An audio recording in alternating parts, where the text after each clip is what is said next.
पालघरमधील वाढवण बंदराला मोदींची परवानगी मिळाल्यानंतर आता बंदरासाठी तब्बल 76,200 कोटींचा निधी देण्यात आला आहे। यासाठी देवेंद्र फडणवीस यांनी सातत्याने पाठपुरावा केला असून जगातील सर्वात मोठ्या 10 बंदरांपैकी ते एक असणार आहे।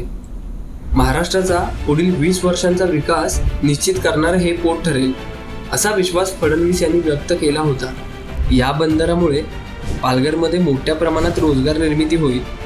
वाढवण बंदराजवळ 20 मीटरची नैसर्गिक खोली असल्याने तेथे जगातील सर्वात मोठे जहाज उतरणे शक्य होणार आहे। सध्या जगभरातील देश चीनमधून बाहेर पडण्याच्या विचारात आहेत। अशा वेळी वाढवण बंदर भारतासाठी फायदेशीर ठरेल।